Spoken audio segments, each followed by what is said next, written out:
Wilton Norman Chamberlain, a galloper, the breaker of records, Wilt the Stilt. There are many nicknames that this man will go by. In my opinion, he is the greatest athlete of all time. Born on August 21st, 1936, Wilt was always a standout athlete. In third grade, he was already taller than his teacher. And at the age of 16, he joined a professional basketball. People always targeted Wilt for his unusual height. His friends used to call him the Big Dipper because he used to dip his head under door frames to enter rooms. Wilt Chamberlain's dream was to be a track athlete, but he chose a career in professional basketball because in the city of Philadelphia, where he was born, basketball was king. Wilt decided to forgo his senior year of college, but he still had to play one more year before declaring for the NBA draft, so he decided to join the Harlem Globetrotters, where he would learn more skills and become a better basketball player. Wilt was a territorial pick in the 1959 NBA draft, selected by the Philadelphia Warriors, which were his hometown team. He averaged over 38 points per game and won Rookie of the Year and MVP, only one of two people to ever do so.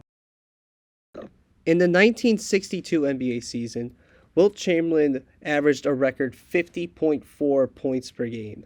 No one else has even averaged 40, except for Wilt Chamberlain, the next season.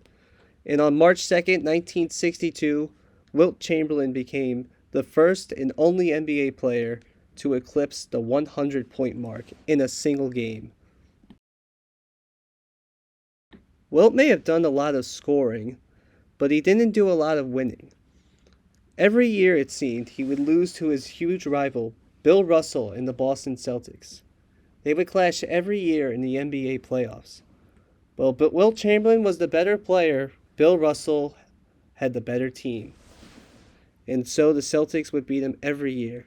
That was until 1967, where Wilt Chamberlain, who is now a member of the Philadelphia 76ers after being traded there in 1965, broke the single-season wins record and defeated the Boston Celtics in the Eastern Conference Finals, and then defeated his former team, the San Francisco Warriors, in 6 games to win his first championship.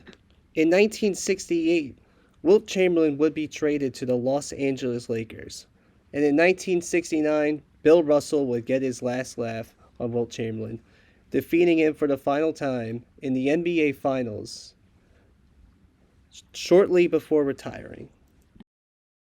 But following those years, Wilt Chamberlain would make it back to the finals 2 more times, winning one of them and his only other championship. When Wilt retired, he was the all-time NBA leader in points scored and rebounds grabbed. Being an African American in the 1960s, you would think Wilt Chamberlain would face a lot of racial discrimination. Well, that didn't just seem to be the case. It was almost like people were just intimidated by his figure, how large, how tall he was. Sometime after his NBA career, Wilt Chamberlain pursued a volleyball career, where he dominated in a professional volleyball league. He even was inducted into the Volleyball Hall of Fame eventually, which would make him one of the very few athletes to be inducted in the Hall of Fame for 2 different sports. In 1985, he appeared in the movie Conan the Destroyer, starring Arnold Schwarzenegger. Arnold Schwarzenegger has gone to say in production, Wilt Chamberlain was able to lift him up with one arm.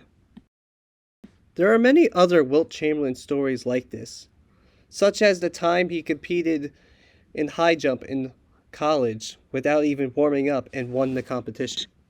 On October 12, 1999, Wilt Chamberlain passed away of a cardiovascular disease that he had been fighting for over. Today, most people who remember Wilt Chamberlain are basketball fans, because every time someone in the NBA now breaks a record, Wilt Chamberlain's name is mentioned, because Wilt Chamberlain was the only other person to ever break that record.